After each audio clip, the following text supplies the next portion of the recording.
नमस्कार, स्वागत है आपका मेरी दुनिया में। कैसे हैं आप लोग? आशा करती हूँ बिल्कुल ठीक होंगे और मैं भी बिल्कुल ठीक हूँ। तो आज मैं आपको करवा चौथ की पूजन सामग्री लिखवाऊंगी। संपूर्ण पूजन सामग्री के बारे में बताऊंगी कि क्या क्या पूजन सामग्री आपको करवा चौथ वाले दिन आवश्यक होती है।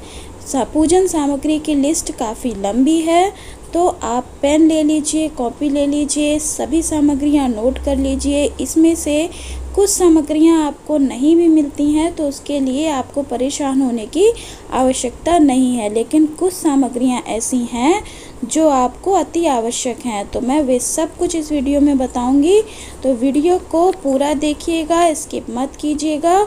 और अभी तक अगर आपने मेरे चैनल को सब्सक्राइब नहीं किया है तो नीचे दिए गए सब्सक्राइब बटन को हिट कर दीजिए, बेल आइकन को दबा दीजिए, ऑल में क्लिक कर दीजिए, जिससे मेरे वीडियो के सारे नोटिफिकेशन आपको मिलते रहें।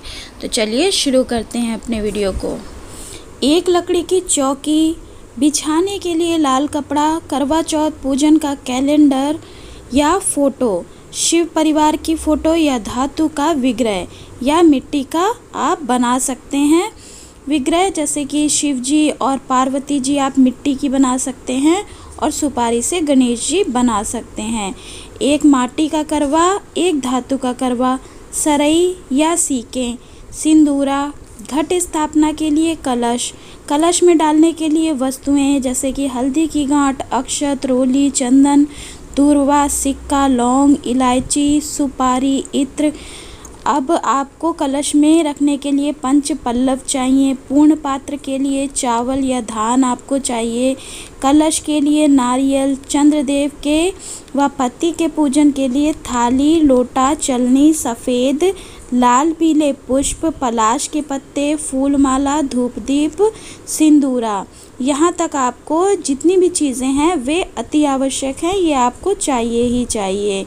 अब आपको बताती हूँ आगे की सामग्री। सिंदूर, कुमकुम, रोली, अक्षत, अबीर, गुलाल, श्रृंगार का सामान, कुछ रुपए, यज्ञोपवीत, मौली, वस्त्र रूपी, यानी कि आपको वस्त्र रूपी मौली आपको अर्पण करनी होगी तो वो ले लीजिए।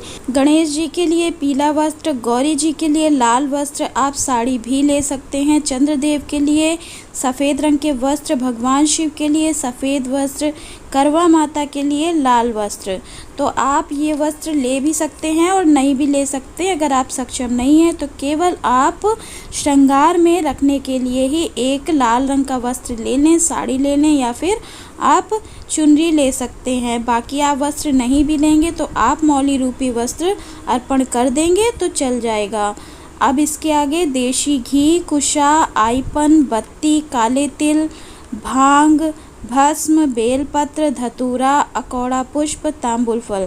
अच्छा, मैं बता दूं आपको कि इसमें से आपको करवा देशी घी, कुशा, आईपन, बत्ती, काले तिल ये अति आवश्यक है। इसके बाद आप भांग, भस्म, बेलपत्र, धतूरा, अकौड़ा पुष्प, तांबुल फल, इलायची, लौंग, सुपारी, इत्र, अष्टगंध, चंदन ये स्किप भी कर सकते हैं। आप केवल एक चंदन से भी पूजा कर सकते हैं और केवल लौंग इलायची से भी पूजा कर सकते हैं।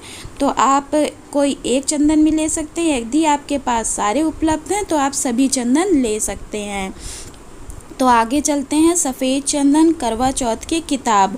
करवा चौथ की किताब लेना भी आपको ज़रूरी है क्योंकि कम से कम 5 आपको कथाएं पढ़नी होती हैं। तो करवा चौथ की किताब भी आप अवश्य ले लीजिए। नहीं अगर अवेलेबल होती है तो करवा चौथ की कथाएं आपको इसमें वीडियो भी मिल जाएंगे यूट्यूब में, तो आप सर्च करके वो भी सुन सकते हैं। फिर आपको थोड़ी बहुत दक्षिणा लेनी है चढ़ाने के लिए। शमी की पत्तियां भगवान भोलेनाथ को चढ़ाने के लिए अगर इजली मिल जाती हैं तो ले लीजिए।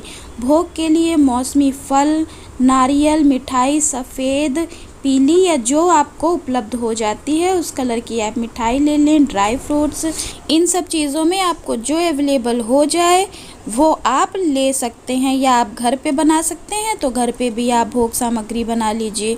अब आपको करवा में भरने के लिए क्या क्या चीज़ें चाहिए, तो करवा में भरने के लिए जो हमारे यहाँ का चलन है वो मैं आपको बता रही हूँ। जो आपके यहाँ का चलन हो वे उसी प्रकार से आप करवा में भरने के लिए सामग्री इस्तेमाल करें।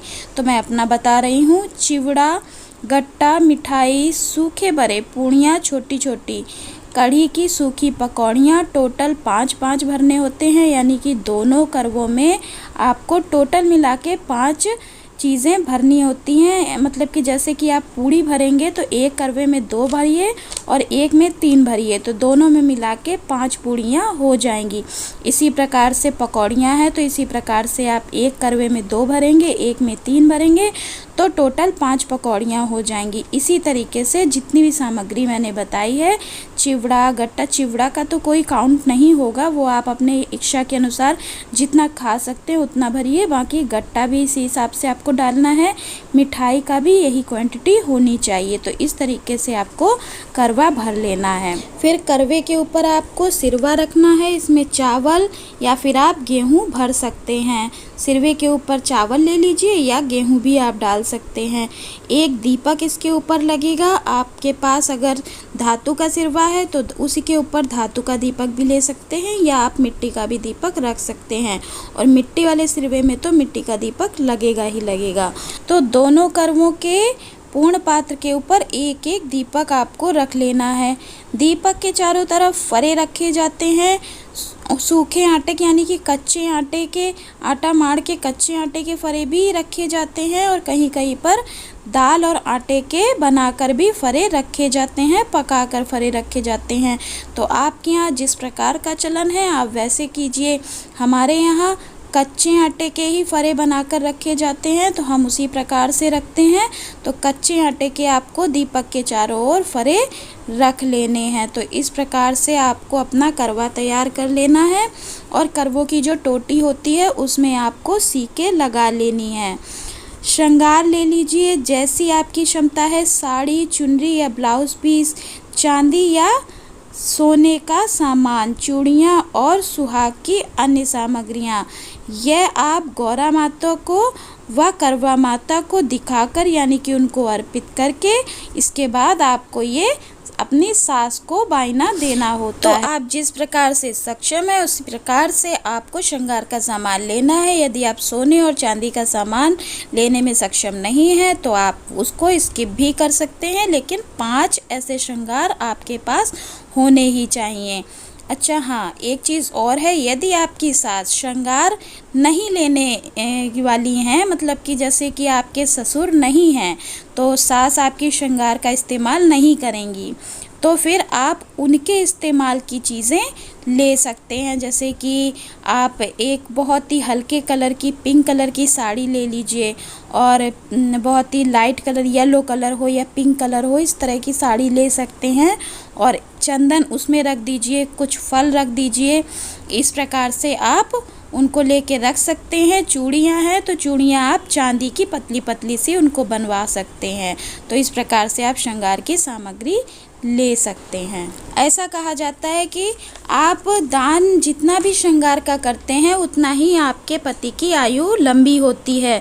तो आप जितना श्रृंगार का दान करेंगे उतने ही आपके पति की आयु लंबी होती चली जाएगी। और ये भी कहा जाता है कि जिस प्रकार का आप दान करेंगे, जैसे बहुत सी महिलाएं होती हैं अपने लिए तो अच्छी ले लेती हैं चीज़ें, लैक्मे की लिपस्टिक ले लेंगी, मेबेलिन की ले लेंगी, लेकिन दान करने के लिए वो पैकेट वाला यूज़ करती हैं। तो पैकेट वाला कभी भी आप माता को चढ़ाने के लिए और दान देने के लिए कभी भी ना लें। आप जो चीज़ें स्वयं इस्तेमाल करते हैं वही चीज़ें आप दान के लिए लें, यही उत्तम होता है। कहते हैं आप जो दान में देंगे वही आपके पास पलट के चीज़ें आती हैं, इस जन्म में नहीं तो अगले जन्म में आती हैं। तो इसीलिए इस चीज़ का हमेशा ध्यान रखिएगा कि आप चाहे विचारों का आदान प्रदान करें या फिर किसी वस्तु का आदान प्रदान करें, जो आप दान में देंगे वही आपके पास पलट के आएगा। ये यूनिवर्स का नियम होता है। तो इस चीज़ का आप हमेशा ध्यान रखिएगा। तो जितना आप सक्षम हैं अच्छे से अच्छा देने की कोशिश कीजिए, और अगर आप सक्षम नहीं हैं तो आप फिर जैसे आप सक्षम हैं उसी प्रकार से दे सकते हैं। आप जैसा खुद यूज़ करते हैं उसी प्रकार से आप दान में भी दे सकते हैं। भले ही आप 2 चीज़ें दीजिए लेकिन अच्छी दीजिए। तो इस तरीके से आपको अपने सास के लिए बायना निकालना है और वही बायना जो आप सास को देंगे वही आपको करवा माता को, गौरा माता को अर्पण करके ही आपको अपनी सास को बायना देना है।